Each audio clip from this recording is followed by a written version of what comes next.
now what I wanted to talk about was just some common myths of women and exercise, especially in midlife. So, one of the things that when I was telling my girlfriend I wanted to start lifting heavier weights and lifting weights, she said, "Oh, Sharon, isn't that going to make you bulky?" And I was like, I don't believe so because I'm not necessarily lifting like a body lifter would lift. I'm not lifting for 4 to 5 hours. I'm really doing it, you know, 2 to 3 times a week for 45 minutes. And I'm doing kind of a set protocol for women in midlife. So one of the main reasons why women don't build as much muscle if they're lifting weights is because we just don't have as much testosterone as men do. And testosterone is one of the main hormones that help you build more muscle and get more bulky. So the reality is a lot of us women, we just don't have as much testosterone, especially as we age, our testosterone starts going down. Also, what really happens when we start lifting weights is that, we actually increase our lean, dense muscle mass. And that helps to just reduce body fat and increase our body composition. And it also boosts our metabolism. So, clearly I've just started my journey. So I haven't gotten bulky yet and I've just started lifting. But I guess we'll just see where I'm at in a year from now. But I think weightlifting is a great thing for us to do, especially for our bone density, because as we age, our bone density starts to go down and deteriorate. And Dr. Stims says that lifting weights is one of the best things you can do to combat bone loss. So, yeah, I'm excited for that. And hopefully I don't get bulky. I don't think I will. I do think that is a myth. And yeah, I'm excited. So myth number 2, the cardio burnout. So I think this has been a common myth and misperception. And to be honest, this is what I had just a short few months ago before I got introduced to Dr. Stacy Sims, that if you want to lose weight, you have to exercise vigorously and you have to do it for a good length of time, at least 20 minutes or more, where your heart rate is elevated and you're breathless, you're breathing hard, and you're constantly in motion. So that is basically the type of workout that I've done up until this kind of change. So it could look like a CrossFit class. It could look like Orange Theory. It can look like running for 20 to 30 minutes. It can look like sculpt class where you're doing like light weights and you're doing kind of more repetitions, a spin class. So all of these classes I think really worked well when I was younger and fit. But now that I'm in my 50s, it doesn't seem to be working as effectively. And I feel depleted, I feel tired, and I really just don't actually enjoy it that much. So thankfully, Dr. Stims says that it doesn't actually help you to lose fat. So I was like, okay, this is amazing. So I think this will be one of the hardest things for women to maybe adjust to, is not doing these kind of intense workouts and instead moving to what Dr. Sims called sit workouts. So they're sprint interval training, which I will talk about. But one of the reasons you're probably thinking, well, why is it that we shouldn't do these sustained longer workouts with our heart rate elevated? And the way Dr. Stims explained it is that, women in midlife already have a lot of cortisol in your body. And cortisol is a stress hormone. And so what happens is when you start exercising and you exercise for long durations, your cortisol then bumps up even more.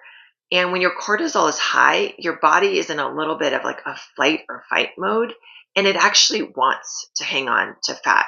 It doesn't actually want to release it. So in many ways, we're actually doing the opposite of what we want to do when we work out. So yeah, that's wild. So then what Dr. Sims talks about is doing sprint interval training, so sit trainings. And sit trainings are basically, it took me a little while to just fully understand it, but it is 30 seconds of very intense, like going 110% at your level, whether it be short sprints, the fan bike or the assault bike, burpees, um, running on a tread. I mean, there's just so many ways that you can elevate your heart rate. Jump roping. So whatever you choose, you want to do it really fast and quick for 30 seconds where you're breathless. You're like literally out of breath and you're going as hard as you can for that 30 seconds. Ooh, assault ropes too. I tried those and I love those.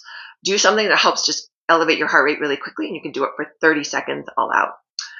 Then you take 2 minutes off and you let your heart rate completely drop back down so it's more of a normal heart rate. And then you do that again. You do the intense workout for 30 seconds, and then you take 2 minutes break, and then 30 seconds again, and then a 2-minute break, and then 30 seconds again, and a 2-minute break. It's really quite a shift in how you work out because it's way quicker. Now I finish my workouts like in less than 20 minutes, which I love. For anyone who's busy and working out is a little bit of a chore, it's like so much easier to overcome mentally just to get through it. And I started with just doing a YouTube video of this woman. I just searched, Stacy Sims sit workouts, and she came up. And I loved her videos. They were like 20, 25 minutes. She included a warm up.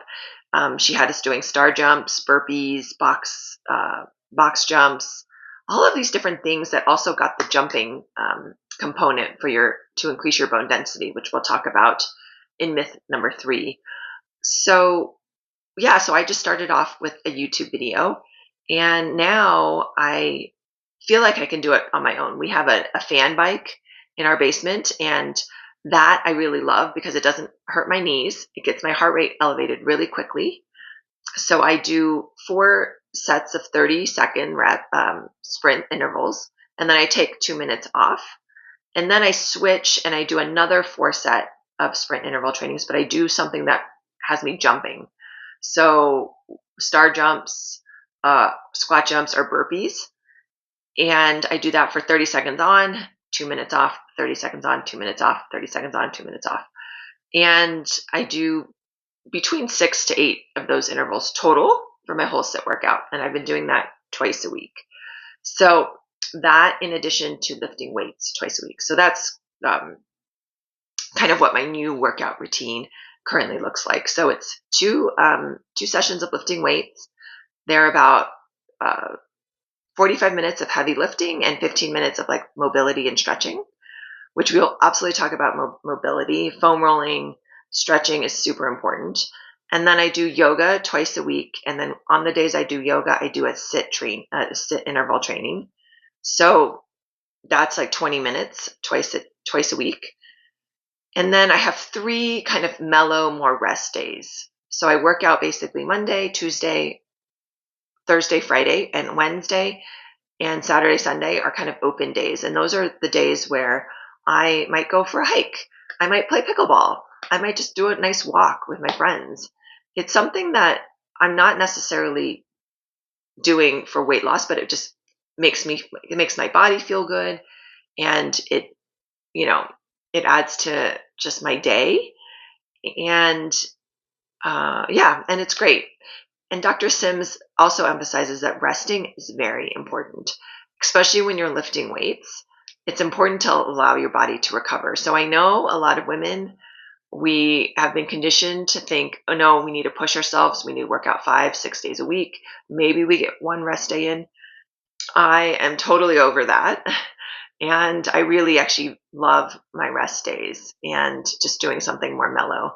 I may, if like I'm not reaching my fitness goals, I may incorporate the sprint interval training maybe a 3rd time a week. But for now, I'm doing it twice with weightlifting twice a week. So So then the third myth that I want to talk about is that you should do low impact uh, exercise. So we've heard about this, and for the most part, I actually thought that was true because when my knees flared up, I was like, oh gosh, I can't do any high impact exercising anymore. I couldn't even run. I could barely walk without my knees hurting. Um, but I will say, since I've been able to recover from my inflammation of my knees through intensive physical therapy. So if you do have a lot of pain in some of your joints, I would highly recommend trying physical therapy and try to do it with someone who really knows what they're doing, because that does make a difference. But now I find I can do jumping exercises. I have no problems doing box jumps. I have no problems jumping rope, doing star jumps, as long as it's only 30 seconds too. So I'm not doing it for a long, prolonged period. So this theory that women should be doing low impact is not helpful, because what happens is when we only do low impact exercise, our bone density starts to go down. And so we really want to keep our bone density up. And I actually think there's been some studies too that show that this type of sprint interval training and lifting weights and doing jumping also helps reduce your risks of dementia. So, I think there's just so many benefits to doing this. And I love that, once again, they're short intervals. So they're not long durations. So you don't feel totally gassed.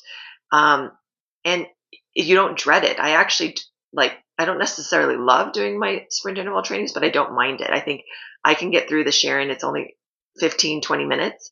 And if I'm super tired that day, I will then take a break. I'll supplement with a little bit of protein.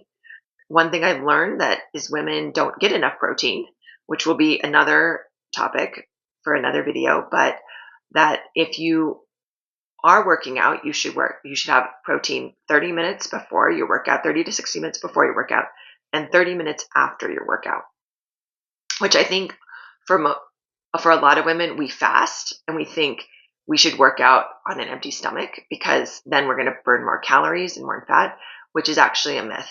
And so that has been another change that I've incorporated, is I will just have like 3 scoops of Greek yogurt before my workout, or I'll do a quick little shake with some protein powder. And then afterwards, I'll do like a boiled egg, some nuts, just some protein. And I find it makes a huge difference in my energy levels. My workouts are more enjoyable and easier on my body, even though I'm lifting heavy. And I also feel more satiated and less hungry. I have less cravings. So I haven't perfected the right amount of protein because I haven't dived into the exact macros and proteins that I need, but I will. That is on my list, but I'm trying not to overwhelm myself. So yeah, that's it. I have my baseline.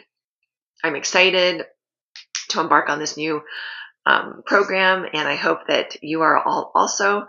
And if you are new to fitness and you've lived maybe a relatively sedentary lifestyle, don't be hard on yourself. Like, go slow. Don't feel like you have to jump in right away. Like, start small, because that's more sustainable. Maybe it's a 5 to 10 minute walk a day. Maybe you get a jump rope and you start jump roping. Maybe you do a YouTube video and you just start to get active. That is half the battle, is just starting. Once you start, then it starts to get easier. And with like anything in life, it's like when you cut out sugar, it's like, it's hard in the beginning. So you just want to cut out like a little bit, and then it starts to get easier as your body starts to adjust. So I'm excited to share my journey, and I'm excited for you guys and all of your hopefully milestones, and as you do this yourself. And I'll look forward to seeing you on the next video.